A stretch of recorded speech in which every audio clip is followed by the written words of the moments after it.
Right, so, hi. Good morning. Somehow it is March already.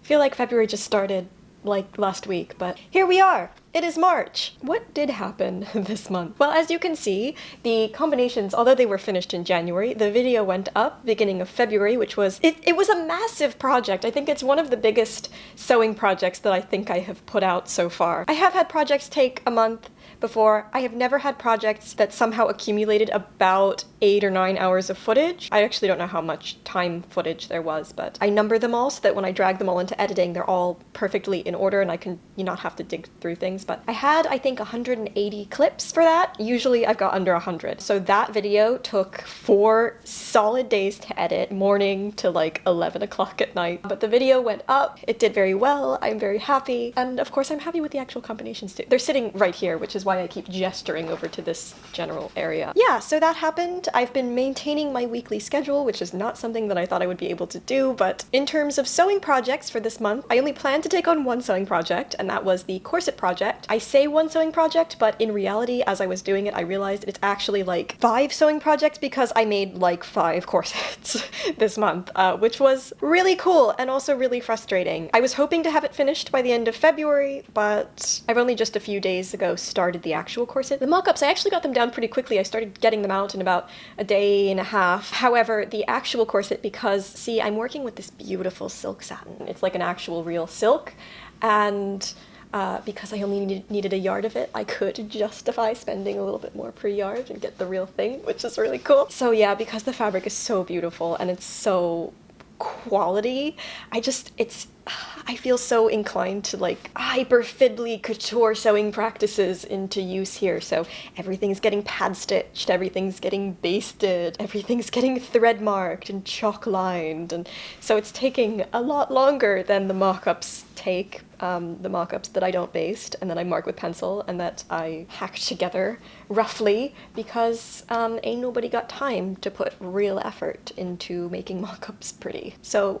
the real corset is in progress. My personal goal was to have it done by the end of February. The actual deadline for it is not quite as strict. As I mentioned in some of my previous updates, I'm doing this whole corset series project as a sort of collaboration with Foundations Revealed to help them promote their next launch, which is going to be in the middle of March / end of March. So the mock-up drafting video is all complete. It's all the footage is there. It's ready to be edited. And that will, I think, I'm not quite sure of the schedule and timing things yet, but I think that video will go up a week before the actual corset video so that I can maintain my weekly schedule, although it depends on how long her launch period is, so I don't know. The point is, video number 1, which is going to focus on the drafting and the research and the mock-up process, that's all ready to go. It just needs to be edited. It's also, all of this isn't going to happen until the later end of the middle of March, so theoretically there's quite a bit of time that I still have to work on this corset and to take my time and to do it really nicely. The only downside to taking my time with this project is that I have a whole other series of projects to get on with, and my personal goal was to have most of the pieces for Lady Sherlock completed by the end of March. That's a little bit ambitious, but we'll see what happens. I suppose I should mention I'm planning to be back in London at the end of April through to the beginning of June, so another like month and a half-ish, just to go back to the School of Historical Dress and continue on with things for Patterns of Fashion 6. We haven't talked about dates yet. I haven't booked a flight or anything. I do a lot of work with an organization called Broadway Cares Equity Fights AIDS, and they are partnered with United. So some of their volunteers who do a lot of work with them at their oh my god, this is going to require so much explaining, but basically they have 2 like fundraising collection seasons, one in the spring and one in the fall, where volunteers and cast members for Broadway shows, we all come out after the curtain with red buckets and collect donations from the audience members who are leaving the theater. And so I'm one of those volunteers.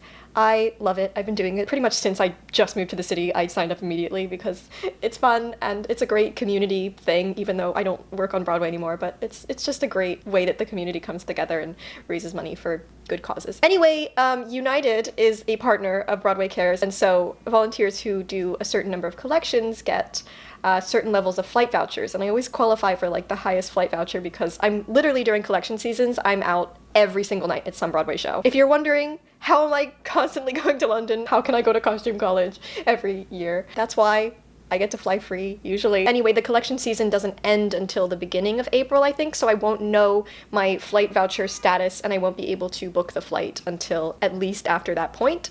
So I won't be going to London until at least the end of April, and then I'd like to stay for about a month and a half, just because I think that's a good amount of time to actually get there and get settled into a project and complete the project with the school. You know, if I were there for 2 weeks, that's not very much time to do a reconstruction for the book. The catch is also this time, usually when I go to London, I'm there and I'm just, you know, constantly at the school, constantly, you know, drawing or sewing or whatever, doing whatever for the book. But whenever people ask if I've done, you know, have you been to Hampton Court Palace? Have you done the Tower of London? Like, no, I've done nothing touristy because literally I'm just at the school 24/7. But why would I not be? Because it's literally just drawing and sewing and, you know, sitting in a beautiful library with a little cat under my feet and a host of colleagues who are just so wonderful and so knowledgeable, and why would I ever want to leave? This time is going to be a little bit different because now I have another profession. That is making videos for the internet, so which most of my colleagues are very supportive of, miraculously. So whilst I'm in London, I will have to schedule myself so that I have a couple of days. Just putting this out there, because I'm away working on another project does not mean, hopefully, that the videos will stop and the YouTube will fall apart. No worries. Things will hopefully maintain on schedule. I will set myself up some sort of schedule where 3 days I'm here, 4 days I'm here, 3.5, something like that. That leaves me time to edit, time to go out and shoot stuff specific to London. I've got so many video ideas for things that I want to shoot in London. I want to do a bunch of like historical, like vlogging adventures. Definitely a antiques fair vlog and London Fabric District vlog, which is probably going to be way more complicated than New York, because London's fabric stores are like literally everywhere. So it's not just like, I'm gonna go to the garment district and shoot a video in 5 hours. It's like, no, it's gonna require like 3 days. But yeah, I want to do adventures. I want to go to like Audley End, maybe I'll actually start doing all of these touristy things that people keep saying that I should be doing. But, you know, all sewing related, all history related. I'm not gonna like daily vlog my life. Probably not going to be vlogging much with the school, only because I haven't really addressed this whole thing with Jenny, our principal. I'm not sure where she stands with all of this YouTube business. I imagine she would be supportive of me as a person, but not necessarily with some of the practices that I do, because, I mean, I've been doing this for 2 years, original practice. I'm not, like, the most knowledgeable person in the world, and here I am on the internet. I mean, clearly these aren't tutorials. I'm not telling you this is how to do stuff, but I can see how she would disagree with some of the information that I'm putting out. And she may not want to associate the School of Historical Dress with what I'm doing, which I totally get. I adore her with all my heart and soul, but I'm sure she doesn't feel malicious about any of this or anything. I haven't even brought it up with her, because some of my other colleagues came right to me saying, oh my god, I watched your videos, and I was like, oh my god. Yeah, so some of them are very supportive, some of them haven't said anything, so I don't want to go putting the school's name on something that they may or may not disagree with. If, of course, I see her in April or May and she says, this is wonderful, you know, I want to promote the school. Obviously, I want to promote the school. I will keep promoting the school. I will keep raving about the school on my channel. I just will not associate myself. I will not say, like, I am a member of the School of Historical Dress team. If she's supportive of it, if she's in favor of it, I know she's trying to get, like, more in tune with the social media type stuff and the promotion type stuff, because a lot of people have not heard of the School of Historical Dress, and that's unfortunate because it's literally the most magical place on this planet for anyone who likes historical dress. So yes, all that was a very roundabout way of saying that I'm really trying to get the Lady Sherlock pieces finished before I leave, because when I get back at the beginning of June, I don't want to stay much later than like the first week of June, because when I get back, I will have approximately 1 month until costume college. I am not a traveler. I really detest traveling. Traveling is very stressful, and so I would love to have like as much time as I can at home to recover from the flying before I have to fly again. Also, because Lady Sherlock is the outfit for the Friday evening event, which is like sort of the secondary social event. The big event is on Saturday, which is the gala, which I have absolutely no plan for. I mean, hypothetically, the theme is like masquerade. So what I really wanted to do, I've had this project in my head for like about a year. I really have always wanted to do a Jacobean mask costume, because in about the 1620s, 1630s, King James was a huge fan of these like mask events where he and his like royalty nobility friends would like essentially put on these really elaborate plays, and they'd have like scenic designers and costume designers. And they got really elaborate with their costumes, so I've always wanted to do some of the original sketches, the designs for these costumes still exist, and they're available online. So I've always wanted to do a Jacobean mask costume for the goddess Artemis, because like stars and stuff, how cool would that be? And then of course when I heard that the theme for this year was masquerade, I was like, oh my god, this is my opportunity. This is my chance. The only downside is I have nothing early 17th century. I'd have to, you know, of course, start from the foundations up with the smock, with the stays, with the skirt supports, the bum roll, the petticoats. And I have to make it all by hand because that's how I roll. And of course, you know, you're seeing it's taking 4 months to put together Lady Sherlock, and Lady Sherlock is late 19th century and she's done by machine. Like, this is something that's going to take me ages if I do it. So either I'm going to do something else and save my dream so that I can do it fully as I intend to do it some other time, or I'm going to compromise and make it into a costume. So like 17th century mask inspired, and I'll do it by machine with modern fabrics, with as many modern techniques as I can bear to do. There still will be a lot of handwork because that's how I roll. It may just end up being like a night sky star goddess type thing, and then it may get to the point where I'm like, why am I even doing this? I might as well just do something else. If I'm going all fantasy, you know, I might as well just pick up one of my UFOs, my little fairy dress or whatever, and just do that. The point is, when I get back, I'm going to have 1 month to do the gala gown for Costume College. So that's why I really want to have Lady Sherlock done before I go to London so that I don't have to get back, continue working on Lady Sherlock, and then make a gala gown in like 2 weeks. So somehow I have to make a bustle pad, a walking skirt, a waistcoat, an Ulster coat, and a deerstalker hat in about a month and a half. We'll see how that goes. It may get to the point, I'm warning you now, late March, early April, I may have to take a little like mid-season break from putting out videos just as I marathon finishing all these projects. If I just sit down and focus on the sewing, I can at least get the garments done before I go to London. Also because I really want to do like photo shoots in London with the full outfit, because London is so much more aesthetic for Lady Sherlock shooting than this. New York City is not quite Lady Sherlock's aesthetic. If I at least just focus on doing the sewing, and then, you know, when I get to London, I will have this massive backlog of footage, hypothetically, that, you know, I can keep putting together, so it's not like all of a sudden you're inundated with all of my content is now vlogs. I can do, you know, a sewing video and then a couple of vlogs and then a sewing video, and then I'll hold on to a couple of the vlogs so that when I get home and I'm avidly, fervently working on this gala gown, I will have simpler stuff to upload. Hopefully that sounds like a plan of things that can happen. So for the month of March, I think I'm sort of roughly breaking this down. For the month of March, I would like to get the bustle pad done, I would like to get the walking skirt done, and I would like to start on the waistcoat. That way, early April, all I will need to do is finish the waistcoat and do the Ulster coat and the deerstalker, which hopefully won't take too long.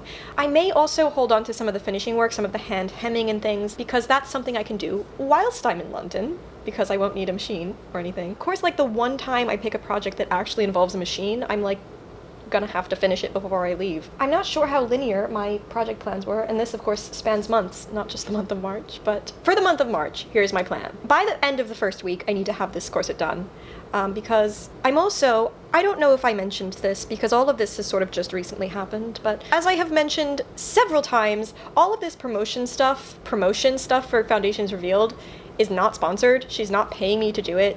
It was literally just me, like, messaging her, like, hey, I'm about to do this massive corsetry project, and I'd be a terrible friend if I did not promote your business while doing it.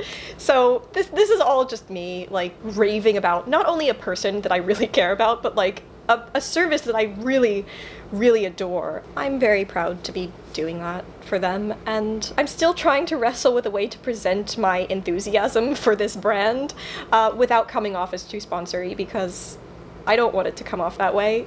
I do want people to join if they can, because it's helped me so much with this project, and I think it will help other people too. She's also, not Kathy, but her editor has asked me to write 2 articles for Foundations Revealed on 2 completely separate topics. So I'm writing one on asymmetry, which actually has to do with the videos that I'm putting out, which is really cool. I'm also really terrified because I'm not qualified to be teaching anything about corsetry, because this is literally my first historically accurate corset ever. Yeah, we'll see. Hopefully it's acceptable to just, like, write an article in the form of my video diaries of, like, here was my process, here's what I did, hope it helps. I'm also writing an article on how to launch a YouTube channel for creative people, because there are a lot of people on foundations who, some of them are hobbyists, but some of them are looking to get into bespoke corset making, bespoke costume making, how to build themselves as brands and have an online presence. And that's really wonderful that Foundations is sort of catering to those kinds of people as well. People who want to turn there's been so many, I don't know, if you're in the like costuming community world, you will have seen all those articles floating around about, monetize your joy, like don't monetize your hobby. There were so many feels and so many fantastic discussions on that. Side note, I'm so proud of this community. That whole flurry of articles and responses and discussions was just so wonderful. Everyone was so civil. Everyone had really insightful things to say. And it was so like from both sides of the argument, and it was just really, really cool. I so enjoyed reading all of that, reading everyone's responses, reading the articles, and thinking, I love when people think this community is really, really cool. Anyway, this is completely irrelevant. So anyway, yes, I'm writing an article on building a YouTube page. Gemma, the editor, sent me the spec sheet, which is basically outlining the topics that she'd like me to cover, and it's basically like how to start a YouTube channel, how to build your brand, how to build a following, how to edit, how to film, how to have time. I'm writing a novel. I've outlined the article already. The word limit is 3,000 words. The outline is 10 pages and 3,000 words. We'll see how this works. She may either say this is way too much information, cut half of it, or she may say like, we need to split this into 2 articles, which is really cool. So I'm also doing those articles for Foundations, which don't have to be done for months, but I want to get at least the YouTube one done soon because I think they wanted that one quickly, which I may do in conjunction with my week of finishing this corset, just because it would be nice to have some computer work and some sewing work just to balance the day. I would say that my video uploading schedule is going to completely fall apart in March, except 2 of these Foundations promotion launch related projects are videos that I upload on my channel. So there won't be nothing in March. There will be the corset mock-up video, there will be the corset construction video. I can upload the research video, the research vlog, which I was planning to upload next week so that this whole week I can just focus on making the corset and working on this one article, and I don't have to worry about filming or editing anything for this week. I also have the part 2 of the KonMari video, which, oh my god, I hated that video so much, and I couldn't bear to like sit down and edit it. It was like the most agonizing thing ever. I almost didn't upload it. It was so popular. I don't understand why, but I mean, just goes to show you never know what people are gonna like. So I have part 2 of that, which I wasn't going to upload, and maybe now I should. But just going through some of my UFO projects from like literally 7 years ago. Some of my old costumes that I really want to get rid of, but I think I should at least document them on film before sending them to recycling. So yes, that's why I'm saying like end of March, early April, that's when I may get to the point where I just don't have a backlog of things to upload anymore, and I've got a ton of projects that I'm simultaneously madly trying to finish before I go to London. Yeah, we shall see. I don't want to say this is what's gonna happen. I also don't want to promise like I'm uploading weekly now for the indefinite future, because that may not happen. So while you're seeing the videos going up weekly for the next couple of weeks, I shall be fervently working on finishing a corset on, I haven't decided if I'm going to do the walking skirt or the bustle pad next. I may do the skirt first, just because I feel like that will dictate the shape of the bustle pad, which seems a little bit counterproductive that you should make the skirt to go over the bustle pad, but I think what I want to do, because I found a patent online for an actual bustle pad. It's got a pattern, it's got sort of instructions how to do it. I think it's really cool, and I really want to try it.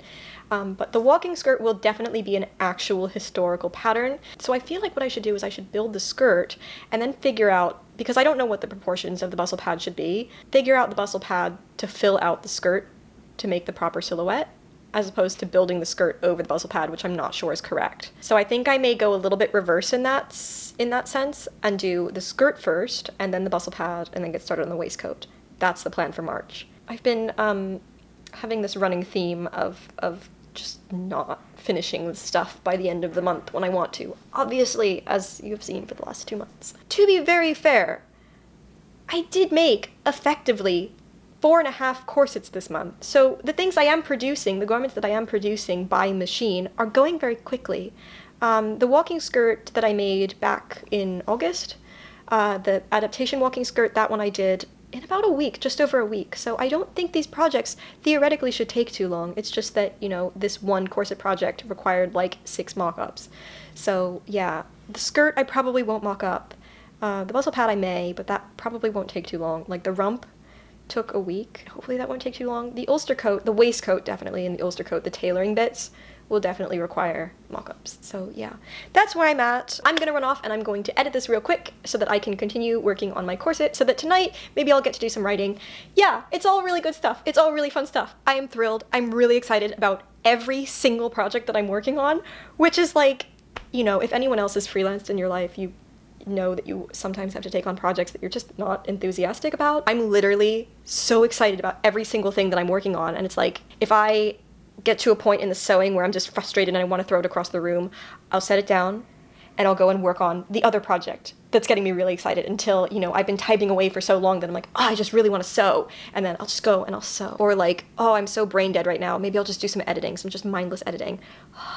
I'm so grateful that people actually want to watch it and to listen to my stupid, elaborate research rants and to watch me hand sew stuff onto stuff for 45 minutes. Thank you for existing. Once again, I will say this every single time because it's true. Like, thank you so much for existing and for allowing me to share what I find with the world, because what's the point? I know I've said this before. What's the point of all this research and all this work and all this investigation and experimentation if you can't share it with people who don't necessarily have the time to sit down and to do the hand sewing experiments and to go to the library and sift through the sources for 5 hours?